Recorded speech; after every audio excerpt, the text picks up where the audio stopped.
Prime bulletin కు స్వాగతం. నా పేరు మేఘన. ప్రైమ్ బులెటిన్ ముఖ్యాంశాలు. ఆలూరు వైసీపీ ఎమ్మెల్యే విరూపాక్షికి 14 రోజుల రిమాండ్. దళిత మహిళపై దాడి కేసులో ఎమ్మెల్యేతో పాటు మరో 16 మందికి కోర్టు ఆదేశాలు. సరిహద్దులో దేశ సేవ, సొంత ఊరిలో భూమి కోసం పోరాటం. నంద్యాల జిల్లాకు చెందిన బీఎస్ఎఫ్ జవాన్ రమేష్ బాబు సెల్ఫీ వీడియోతో న్యాయం కోసం విజ్ఞప్తి. పవిత్ర బ్రహ్మంగారి మఠం వివాదం మళ్లీ తెరపైకి. కడప ప్రెస్ క్లబ్ లో బాధితురాలు మారుతి లక్ష్మీదేవి పలు ఆరోపణలు. అస్సాంలో మృతి చెందిన ఐఐటి విద్యార్థిని సాయి చేతనకు కన్నీటి వీడ్కోలు. ఎన్ కోటాలపల్లెలో విషాద ఛాయలు. రాయలసీమ యూనివర్సిటీలో రైజింగ్ రాయలసీమ సింపోజియం. సోలార్ ఎనర్జీతో ఉపాధి అవకాశాలు పెరుగుతాయని బీజేపీ రాష్ట్ర అధ్యక్షుడు పివిఎన్ మాధవ్ వ్యాఖ్యలు. దళిత మహిళపై దాడి కేసులో ఆలూరు వైఎస్ఆర్సీపీ ఎమ్మెల్యే విరూపాక్షితో పాటు మరో 16 మందికి Aluru junior civil judge Hema 14 రోజుల రిమాండ్ విధించారు. అనంతరం ఎమ్మెల్యే విరూపాక్షి ఇతర నిందితులను కర్నూలు సబ్ జైలుకు తరలించారు. పోలీసుల కథనం ప్రకారం చిప్పగిరి మండలం సంగాల గ్రామానికి చెందిన టీడీపీ దళిత కుటుంబంపై జరిగిన దాడి ఘటనలో ఎమ్మెల్యే విరూపాక్షి, ఆయన సోదరుడు శ్రీరాములు, కుమారుడు చంద్రతో పాటు పలువురు వైఎస్ఆర్సీపీ కార్యకర్తలపై పలు సెక్షన్ల కింద కేసులు నమోదు చేశారు. చిప్పగిరి నుంచి ఆలూరు పోలీస్ స్టేషన్కు తీసుకొచ్చిన ఎమ్మెల్యేను కోర్టులో హాజరుపరచుగా రిమాండ్ విధించింది. ఈ ఘటనలో టీడీపీ మండల కన్వీనర్ కొండా పురుషోత్తం వాహనం ధ్వంసమైనట్లు ఆరోపణలు ఉన్నాయి. టీడీపీ కార్యకర్తలపై దాడులు చేస్తే సహించబోమని ఆలూరు టీడీపీ ఇన్ఛార్జ్ వైకుంఠం జ్యోతి హెచ్చరించారు.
దేశ సరిహద్దులో విధులు నిర్వహిస్తున్న ఓ జవాను తన సొంత భూమి కబ్జాకు గురైందంటూ న్యాయం కోరుతూ సెల్ఫీ వీడియో విడుదల చేయడం నంద్యాల జిల్లాలో చర్చనీయాంశమైంది. రుద్రవరం మండలం పెద్ద కంబులూరు గ్రామానికి చెందిన బీఎస్ఎఫ్ జవాన్ రమేష్ బాబు ప్రస్తుతం కాశ్మీర్ సరిహద్దులో విధులు నిర్వహిస్తున్నారు.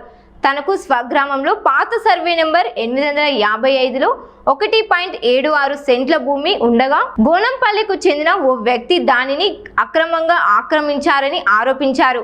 ఈ సర్వేలో సర్వే నెంబర్ను 855 నుంచి 853గా మార్చారని తెలిపారు.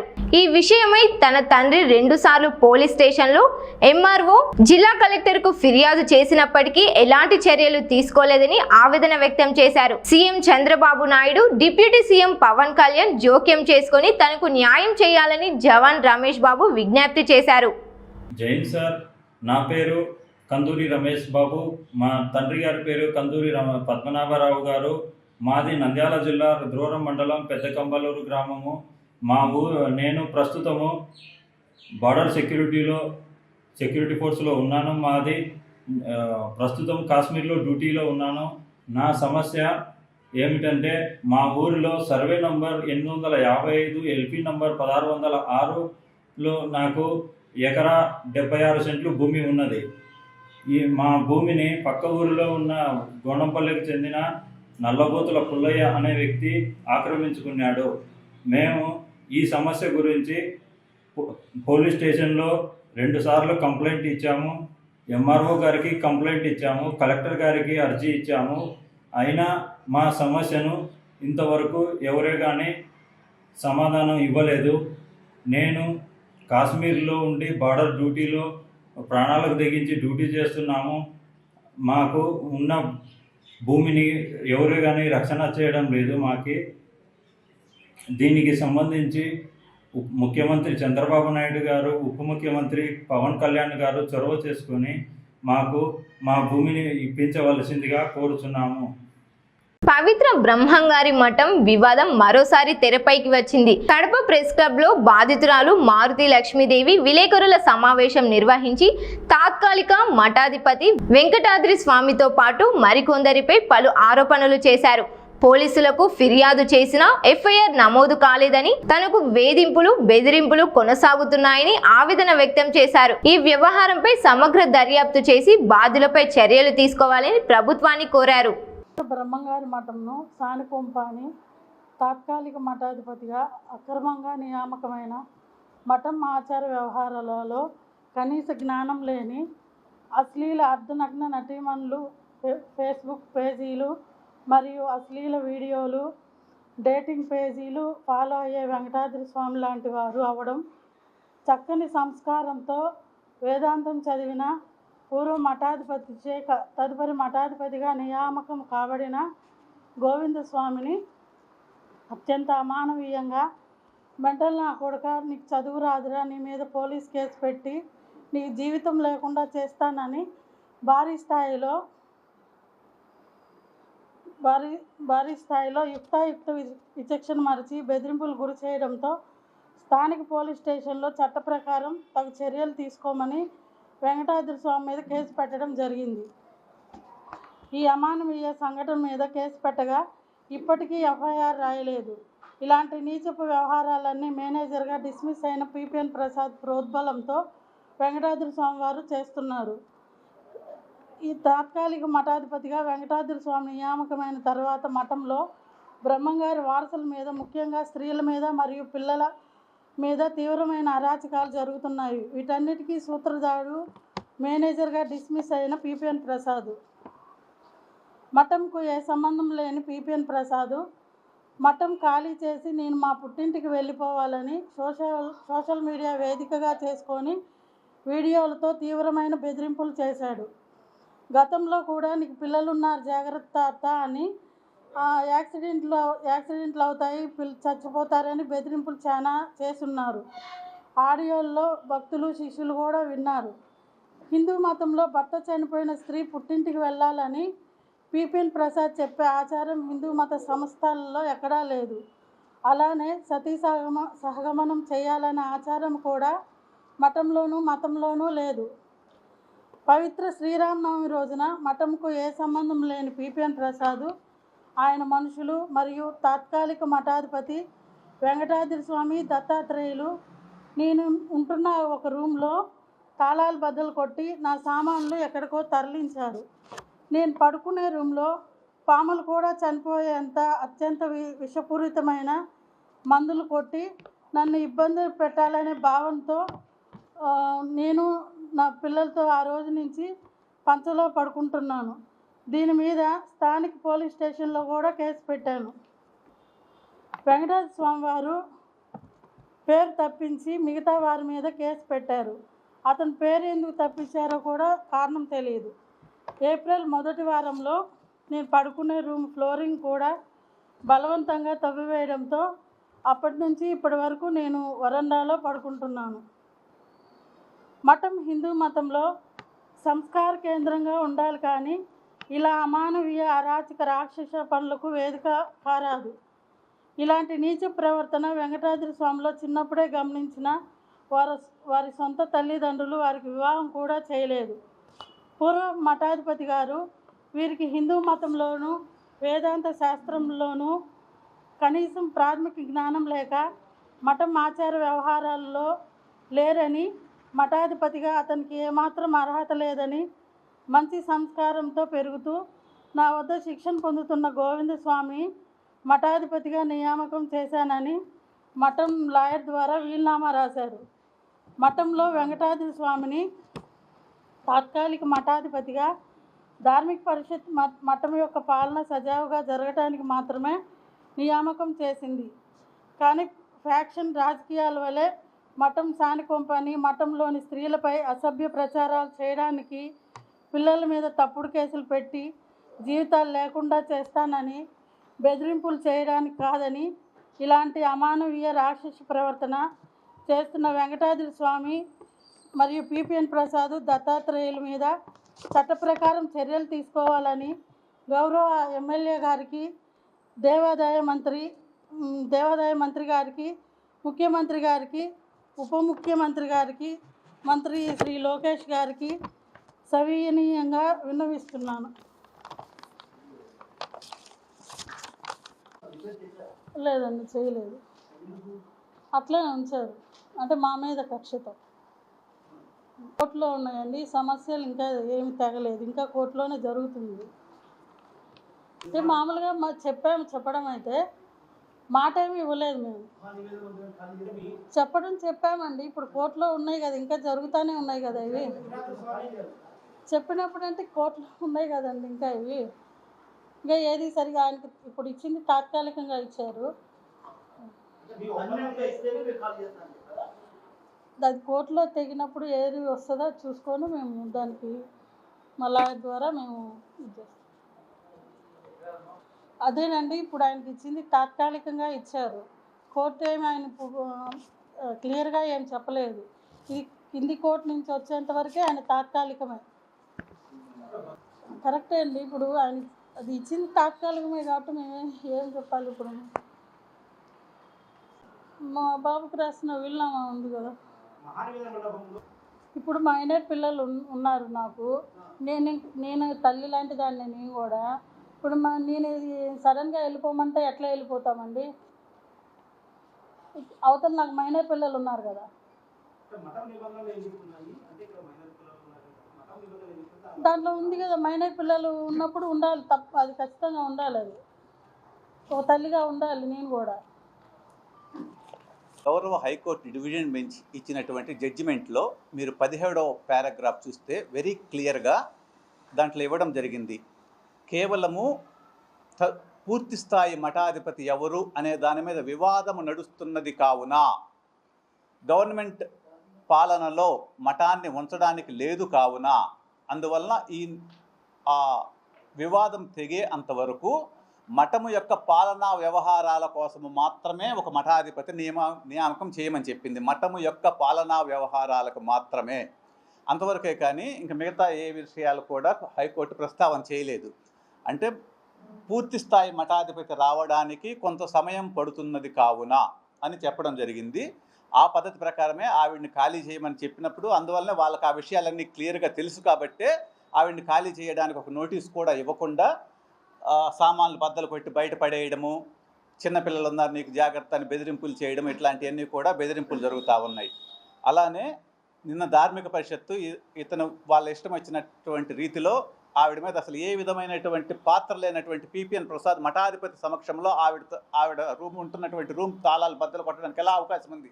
ఈవెన్ రెంట్కు ఉండే వాళ్ళను కూడా మనం ఇంట్లో నుంచి ఖాళీ చేయించాలంటే ఖచ్చితంగా రిజిస్టర్ పోస్ట్లో వాళ్ళకు నోటీస్ పంపించాలి. అలాంటిది ఒక మఠములో ఒక ప్రముఖమైనటువంటి ఒక సంస్కార కేంద్రంలో మఠాధిపతిగా ఉన్నటువంటి వారు, అది ఒక 50 ఏళ్ళు, నాకు 60 ఏళ్ళ వయసు, నేను 30 ఏళ్ళు లీగల్గా ప్రాక్టీస్ చేసి ఉన్నానని చెప్పుకునే వాళ్ళకి లీగల్ పరిజ్ఞానం తెలియదా? ఒక స్త్రీ మీద ఇలా అమానవీయంగా దాడులు చేస్తారా? ఒక స్త్రీని బెదిరించడమే కాకుండా ఒక మఠాధిపతిగా ఉండి ఒక మఠాన్ని స్థానికొంప అనడం ఏమాత్రం సమంజసం? అది చిన్నపిల్లల్ని బెదిరించడం, మీ మీదకి దొంగ కేసులు పెట్టి మిమ్మల్ని ఇరికిస్తాము, మీకు జీవితాలు లేకుండా చేస్తాము, ఇవా మాట్లాడవలసింది? ఆవిడ వెరీ క్లియర్గా చెప్తుంది, మీకు ఏదైనా అధికారం అంటే మాకు రాసి ఇవ్వండి, లీగల్గా రాసిస్తే మేము ఖాళీ చేయాలంటే ఖాళీ చేస్తాం, ఉండాలంటే ఉంటాము. ఈవెన్ వాళ్ళు ధార్మిక పరిషత్తుకి ఇచ్చినటువంటి లెటర్లో కూడా వెరీ క్లియర్గా మెన్షన్ చేస్తున్నారు, మఠాధిపతి తల్లి, మఠాధిపతి కుటుంబ సభ్యులు నియమం ఉండొచ్చు అని. ఇప్పుడు ఆవిడ తల్లి కాదు అనేది ఏ కోర్టు ఇప్పించండి ఆయన్ని. వెరీ క్లియర్గా వెంకటాద్రి స్వామి ధార్మిక పరిషత్తుకి రాసినటువంటి లెటర్లో వెరీ క్లియర్గా మఠాధిపతి తల్లి అంటే ఒక భార్య చనిపోయిన స్త్రీ బయటికి వెళ్ళిపోవాలా, హిందూ సంస్కృతిలో ఏ హిందూ ధర్మశాస్త్రం చెప్తుంది, ఏ న్యాయశాస్త్రం చెప్తుంది, భర్త చనిపోయిన తర్వాత భార్య వెళ్ళి సతీ సహగమనం చేయాలి, లేకపోతే వెళ్ళి వాళ్ళ పుట్టింటికి వెళ్ళాలి. వాళ్ళు సోషల్ మీడియాలో భారీ స్థాయిలో ప్రచారం చేస్తున్నారు. వాళ్ళ పుట్టింటికి వెళ్ళి అక్కడ ఇల్లు కట్టించాడట, ఆ ఇంట్లో ఉండి ఆవిడకి అక్కడ పుట్టిల్లు ఉందట, ఆ పుట్టింట్లో ఉండి అక్కడ ఆవిడ బతకాలంట, అక్కడ ఆవిడ ధర్మ ప్రచారాలు చేసుకోవాలంట. ఇలా సోషల్ మీడియాలో అనేక మంది చేత డబ్బులు ఇచ్చి పోస్టులు పెట్టిస్తూ ఉన్నారు ఒక స్త్రీ మీద. ఇంత దారుణంగా జరుగుతుంది. ఈవెన్ నిన్న ఈ ధార్మిక పరిషత్తు వెరీ క్లియర్గా ఈ పిపిఎన్ ప్రసాద్ అనే ఇతను చేస్తున్నటువంటి కార్యక్రమాలన్నీ కూడా మఠం యొక్క పరువు ప్రతిష్టలకి తీవ్రమైనటువంటి భంగం కలిగిస్తూ ఉన్నాయి, అందుకని ఇతన్ని ఎలాంటి పరిస్థితుల్లో కూడా మఠంలో మేనేజర్గా పనికిరాడు అని దాన్ని రద్దు చేయడం జరిగింది ధార్మిక పరిషత్తు. సో దాన్ని మళ్ళీ వాళ్ళు కోర్టులో ఛాలెంజ్ చేశారు, అది వేరే విషయము. సో అంత క్లియర్గా ధార్మిక పరిషత్తు వెరీ క్లియర్గా మఠం యొక్క పరువు ప్రతిష్టలకు భంగం కలిగిస్తున్న పిపిఎన్ ప్రసాద్ గురించి పాయింట్అవుట్ చేసిందే కానీ ఇంక వేరే ఎవరిని కూడా పాయింట్అవుట్ చేయలేదు. ఇక్కడ మఠం యొక్క పరువు ప్రతిష్టలకు భంగం కలిగిస్తున్నారని ఈ వెంకటాద్రి స్వామి తీవ్రమైనటువంటి అసభ్యకరమైనటువంటి అశ్లీల వీడియోలు చూస్తూ ఉంటాడు. ఇది కూడా మేము ధార్మిక పరిషత్తుకి అనేకమైనటువంటి భక్తులు కూడా శిష్యులు కూడా ఇలాంటివన్నీ కూడా తెలుసుకొని ధార్మిక పరిషత్తుకి రిపోర్ట్ చేయడం జరిగింది, ఇతన్ని డిస్క్వాలిఫై చేయండి అని. ఇతను చూసేటటువంటి వీడియోలు ఎల్లి మేడే అని ఉంటుంది, ఒక లండన్ ఫ్రోన్ స్టార్ ఆవిడ, స్త్రీల యొక్క లోదుస్తులకి ప్రమోట్ చేసేటటువంటి ప్రోన్ స్టార్, అలాంటి ప్రోన్ స్టార్ని ఫాలో అవుతూ ఉంటాడు. అలానే తెలుగింటి అమ్మాయి, ఈ తెలుగింటి అమ్మాయి అనేది ఒక డేటింగ్ సైటు. ఆ సైట్లో చిన్నపిల్లలతోటి శృంగారాలు, స్వాతి నాయుడు పడక గది చిట్కాలు, ఇంకా ఎవరెవరో అక్కడక్కడ లీక్ అయిన వీడియోలన్నీ పోస్టులు చేసి భారీ స్థాయిలో వైరల్ చేస్తూ ఉంటారు. ఇలాంటి వీడియోలన్నీ ఫాలో అవుతున్నాడు ఇతను ఏమాత్రం కూడా మఠాధిపతిగా పనికిరాడు అని ఎంతోమంది శిష్యులు, సామాన్య ప్రజలు, ఈవెన్ మేము కూడా గురుపత్ని గారు కూడా వాటిని ఇవ్వడం జరిగింది ధార్మిక పరిషత్తుకి. అయినా కూడా దాన్ని ఈయన దగ్గర కేవలం ఒక స్మాల్ వివరణ తీసుకొని దాన్ని కొట్టిపడేశారు ధార్మిక పరిషత్తు వాళ్ళు. అది ఎలా సాధ్యం? ఎండోమెంట్ యాక్ట్ ప్రకారము అన్క్వశ్చనబుల్ మోరల్ క్యారెక్టర్ ఉండాలి. అన్క్వశ్చనబుల్ అంటే అసలు కనీసం ఎవరు కూడా వేలెత్తి చూపించేటటువంటి అవకాశం ఉండకూడదు. అది కోర్టుల్లో ఎక్కడ ప్రూవ్ అయింది, ఆయనకు శిక్ష పడింది అనేది కాదన్నమాట. అన్క్వశ్చనబుల్ మోరల్ క్యారెక్టర్ ఉండాలి ఒక మఠాధిపతి కంటే. ఒక మఠము అంటే ఒక సంస్కార కేంద్రం, అంతేగాని అది ఆస్తుల తగాదాలో నాకు ఇల్లు నాకు ఇచ్చారు నువ్వు బయటకు వెళ్ళిపో అనే టైప్ కాదన్నమాట. అది ఆ కల్చర్ అనేది. ఒక మఠం అనేది ఒక సంస్కార కేంద్రము, మఠం అనేది ఒక గురు శిష్య పరంపర, గురు శిష్యులు అందరూ కలిసి ఒక దగ్గర నివాసం ఉండే స్థలాన్ని మఠం అంటారు మనము. సో ఇవన్నీ కూడా ఏంటంటే ఇవన్నీ తెలియకుండా అనే ఉద్దేశంతో అమాయకుల చేత వేలాది రూపాయలు ఖర్చు పెట్టించి సోషల్ మీడియాలో రెచ్చగొట్టడానికి ఏదో ఇక్కడ మఠము అనే కల్చర్ కానీ ఆ గౌరవం కానీ వారికి ఏమాత్రం కూడా లేదు.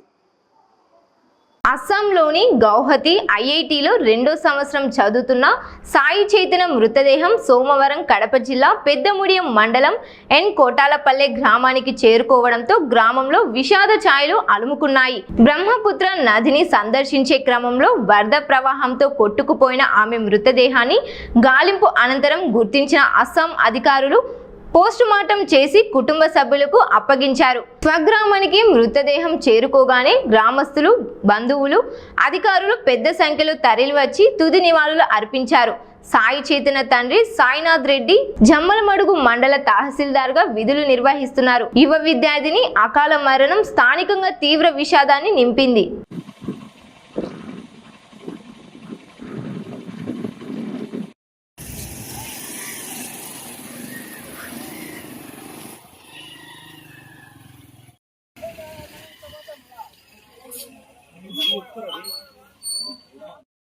కావాల్సింది ఇట్లా పోదాం చైనా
భోగాపురం అంతర్జాతీయ విమానాశ్రయం ప్రారంభం స్వాగతిస్తున్నాం అని, అయితే రాష్ట్రానికి ప్రత్యేక హోదా, ఉత్తరాంధ్ర రాయలసీమకు బుందేల్ఖండ్ తరహా ప్రత్యేక అభివృద్ధి ప్యాకేజీపై కేంద్ర రాష్ట్ర ప్రభుత్వాలు సమాధానం చెప్పాలని కాంగ్రెస్ రాష్ట్ర మీడియా చైర్మన్, మాజీ రాజ్యసభ సభ్యుడు డాక్టర్ నర్రెడ్డి తులసిరెడ్డి డిమాండ్ చేశారు.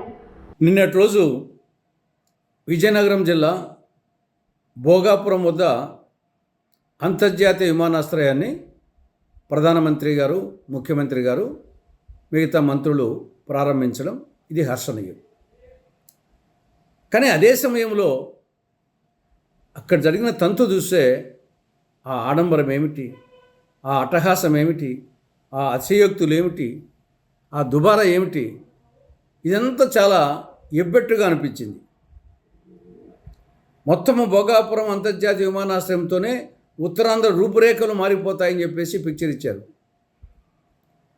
ఏమన్నా ఆ ప్రాంతానికి విమానాశ్రయం కొత్తనా? అంతర్జాతీయ విమానాశ్రయం కొత్తనా? ఆల్రెడీ విశాఖపట్నం నడిబొడ్డులో ఆల్రెడీ విమానాశ్రయం ఉంది. ఎప్పటి నుండి? 1941లోనే విశాఖపట్నం విమానాశ్రయాన్ని సైనిక విమానాశ్రయంగా ప్రారంభించడం జరిగింది 1941లో. 1954లో అది పౌర విమాన కార్యకలాపాలు ప్రారంభించడం జరిగింది అక్కడ 1954లో కాంగ్రెస్ హయాంలో. 1962లో పూర్తి స్థాయి పౌర విమానాశ్రయంగా రూపుదిద్దడం జరిగింది. 2010లో విశాఖపట్నం విమానాశ్రయానికి అంతర్జాతీయ విమానాశ్రయంగా గుర్తింపు వచ్చింది. కానీ ఆల్రెడీ 1954 నుండి ఆ విమానాశ్రయం ఉంది. అంతకుముందు కూడా ఉంది. అప్పుడు రక్షణ శాఖకి ఉండేది. ఇప్పుడు అది పౌర విమానయానం కూడా ఉపయోగించుకుంటున్నారు. ఇప్పుడు ఆ భోగాపురం విమానాశ్రయం వచ్చినందువలన ఈ విశాఖపట్నం విమానాశ్రయము మళ్ళీ రక్షణ శాఖ ఉపయోగిస్తారు. ఇది జరిగింది ఇక్కడ. ఆల్రెడీ విమానాశ్రయం ఉంది విశాఖపట్నం. రేపు ఆగస్టు 17 నుండి భోగాపురం విమానాశ్రయం అందుబాటులోకి వస్తుంది. విశాఖ విమానాశ్రయము రక్షణ శాఖ పరిధిలోకి పోతుంది. అంతే తేడా. అది ఏదో ఇంతవరకు లేనట్టు, ఇప్పుడే వచ్చినట్టు, దాంతో మొత్తం రూపురేఖలే మారిపోతాయి ఉత్తరాంధ్ర అని ఒక పిక్చర్ ఇవ్వడం అనేది ఇది చాలా ఎబ్బెట్టుగా ఉంది. రెండవది దుబారా. ప్రధానమంత్రి వస్తున్నారు. రాష్ట్రానికి ఒక ప్రతిష్టాత్మకమైనటువంటి కార్యక్రమం. కొంతవరకు ఖర్చు పెట్టడం సమంజసమే. కానీ అతి సర్వత్రా వర్జయేత్ అని చెప్పేసి మన పెద్దలు ఎప్పుడో చెప్పారు. దుబారా అనేది, సొమ్ము దుర్వినియోగం చేయడం అనేది సప్త వ్యసనాలలో ఒక వ్యసనం అని మహాభారతంలో విదురదేవుడు చెప్పాడు. వెలది, జూదంబు, పానంబు, వేట, పలుకు ప్రలదనంబు, దండంబు పరుషధనము, సొమ్ము నిష్ప్రయోజనముగా ఒమ్ముసేత అనేడు సప్త వ్యసనముల జనదు తగుల అని విదురదేవుడు చెప్పాడు. ఇక్కడ కరెక్ట్గా జరిగింది అదే. దుబారా, వేలాది బస్సులు, భారీ జన సమీకరణ. ప్రస్తుతం సమాచార విప్లవంలో జన సమీకరణ అవసరమా? అంత జన సమీకరణ అవసరమా? ఇంట్లో టీవీ కాడ కూర్చుంటే అంతా తెలుస్తుంది కదా. అంత ఖర్చు పెట్టి బస్సులు పెట్టి ఆడ జన సమీకరణ చేయడం ఏమిటి?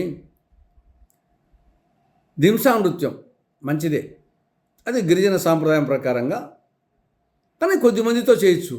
అలాంటిది 13,500 మందిని గిరిజన బాలికలను సమీకరించి వాళ్ళకు డ్రెస్సులు కుట్టించి వాళ్ళకు రిహార్సల్స్ అనేక రోజులుగా రిహార్సల్ చేయించి ఇంత అవసరమా?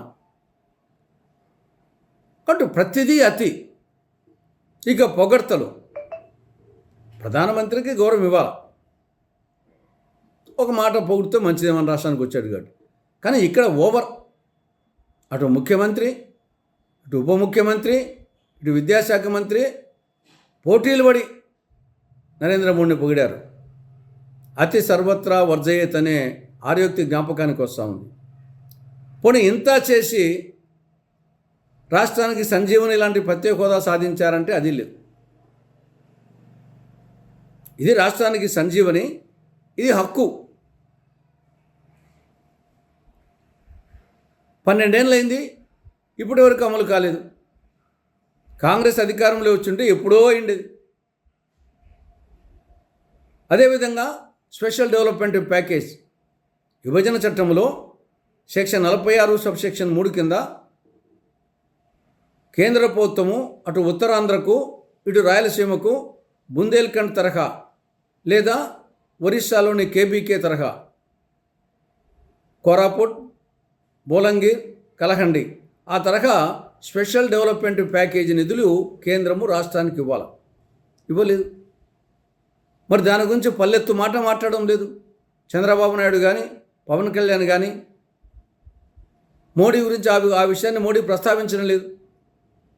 ఓదికేమో డబుల్ ఇంజన్ వలన అద్భుతమైన ప్రగతి అంటున్నారు. మరి డబుల్ ఇంజన్ ఉంది కదా, సాధించండి. ఆ ప్రత్యేక హోదా మన హక్కు, దాన్ని అమలు చేయండి. అదేవిధంగా బుందేల్ఖండ్ తరహా ప్యాకేజీ అటు ఉత్తరాంధ్రలో రాయలసీమలో అమలు చేయండి. అవేమీ చేయకుండా కేంద్ర ప్రభుత్వము రాష్ట్రానికి ఇవ్వాల్సింది కొండంత, ఇచ్చింది గోరంత. దాని గురించి ప్రశ్నించకుండా ఏదో అంతర్జాతీయ భోగాపురం విమానాశ్రయాన్ని ప్రారంభిస్తానే మొత్తం ఏదో అయిపోయినట్టు ఒక పిక్చర్ ఇవ్వడం అనేది ఏమాత్రం కరెక్ట్ కాదు. నంద్యాల ఆటోనగర్ స్థలాల వివాదం మరోసారి తెరపైకి వచ్చింది.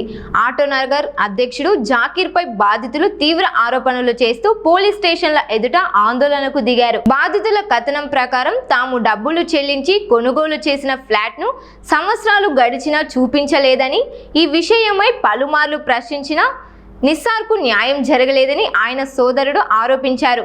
ఈ మనస్తాపంతోనే నిస్సార్ ఆత్మహత్యకు పాల్పడ్డాడని, అతని మృతికి జాకీర్ బాధ్యత వహించాలని డిమాండ్ చేశారు. తమకు కేటాయించినట్లు చెప్పిన స్థలం చూపించకపోవడంతో సర్వే నెంబర్ 486లో నిస్సార్ షెడ్ నిర్వహించగా జాకీర్ వర్గీయులు అడ్డుకున్నారని ఆరోపించారు.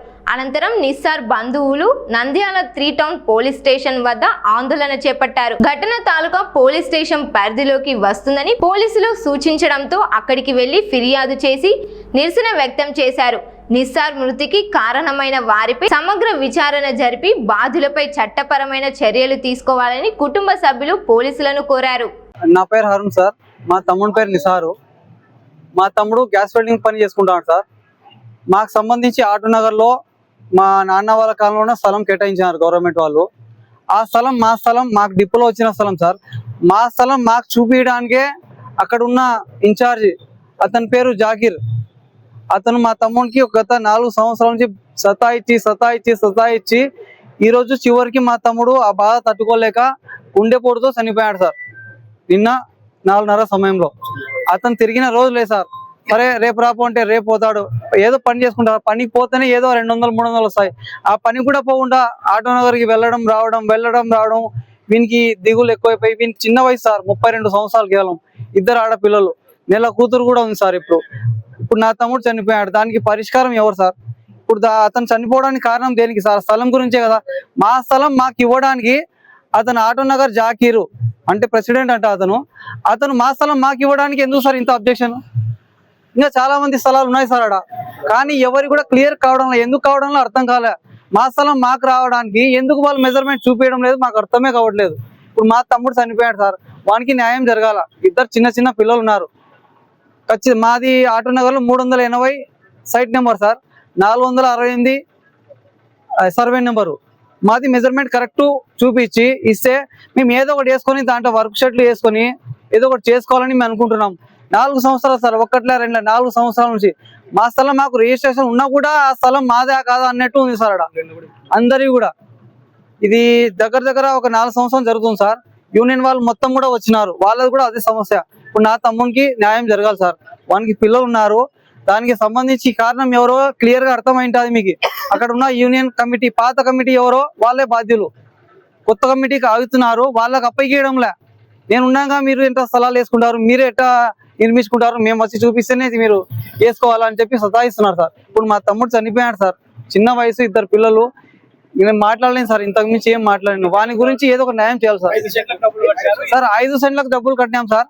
మేము మధ్యలో తీసుకుపోయింది కాదు, మా నాన్నకు వచ్చింది, డిప్లో వేసింది. అది లక్కీ డ్రా. మాదే 92 నుంచి జరుగుతున్నాయి, అవి 95 నుంచి ఉన్నాయి. డిప్పులో వచ్చింది, మధ్యలో మేము కొనుక్కోలే, ఎవరికి అమ్ముకోలే. మా స్థలం మాకు చూపించడానికి ఎందుకు సార్ ఇబ్బంది? వాళ్ళన్న ప్లాన్ ఉంది సార్, ఆ ప్లాన్ ప్రకారం మేము పోతున్నాం. మా బిట్టు కార్నర్ డబ్బులు కూడా కట్టేసినాం, రిజిస్టర్ కూడా అయిపోయింది. అయినా ఇంచుమించు మా స్థలం ఇది కాదు అది కాదు, మేము వచ్చి చూపిస్తాంలే చెప్పి, రేపు వస్తాం ఎల్లుండి వస్తామని చెప్పి సతాయిచ్చి ఈరోజు ఆ స్థలం మీద కూడా సుమారు ఖర్చు అయింది సార్. మేము ఫస్ట్ మొత్తం కట్టింది కాక మళ్ళీ మధ్యలో కూడా కట్టినాం సార్. మళ్ళీ మధ్యలో వానికి నాకు తెలిసి హరాస్మెంట్ కాల్స్ కూడా వచ్చింటాయి సార్. అది నేను వినలేదు కానీ వచ్చినాయి సార్. వాళ్ళు బాధపడి చెప్తున్నాడు, నాకు బెదిరిస్తున్నారు అనే మాట కూడా చెప్పాడు ఒకసారి సార్. రీసెంట్ గా వాడు పోయిన వారంలో చాలా బాధపడినాడు, నాకు తెగడంలా ఇది, నువ్వు ఏమైనా చేసి అని చెప్పి అతను ఆఫీస్ ముందర కూడా పోయినాడు సార్. నాకు ఏదో ఒకటి చేయాలి, లేకుంటే నేను ఏదో ఒకటి చేసుకుంటా కూడా అన్నాడు సార్. మేమే వానికి వద్దురా నాయన, పిల్లలు పిల్లం ఉన్నారు, ఏం చేసుకోకు అని చెప్పినాం సార్. అదే సార్ చేసుకొని ట్రై చేసినాడు, దేనికి పరిష్కారం కావట్లేదు నా స్థలం గురించి అని. మేమే అందరం చెప్పి లేదు లేరా వస్తారు చెప్పి నమ్మించాం సార్. కానీ ఇంకా బాధ ఎక్కువైపోయి వానికి స్ట్రోక్ వచ్చి ఇంటికి షెడ్ కాడ పని చేసుకుంటా చెమటలు ఎక్కువ వచ్చేసి పెద్ద ఆసుపత్రి పిలుచుకుపోయినాం సార్. డాక్టర్లు వారు అంతా చూసి ఏమైంది ఏమంటే ఏం లేదు సార్, ఇట్లా చెమటలు వచ్చినాయి, పడిపోవడం కూడా పడిపోలే, చెమటలు ఎక్కువైపోయినా పిలుచుకొచ్చి చెప్తే ఏదో టెన్షన్ ఉందా అని చెప్పారు. ఏం టెన్షన్, లాస్ట్ కి ఇది హార్ట్ అటాక్, ఏదో టెన్షన్ పెట్టుకోవడం మీ తమ్ముడు అని చెప్పి చనిపోయాడని చెప్పి రాసి ఇచ్చారు సార్. ఇంతే సార్. మా స్థలాలు మాకు రావాలా, అది కేసు పెట్టాలన్నా మా స్థలం మాకు వచ్చేస్తుందని మీకే తెలియాలి సార్. మీడియా వాళ్ళు మీరే తెలియపరచండి. ఇది వాళ్ళ ప్రైమ్ బులెటిన్. చూస్తూనే ఉండండి కేటీవీ, ప్రతి వార్త ప్రజల పక్షం.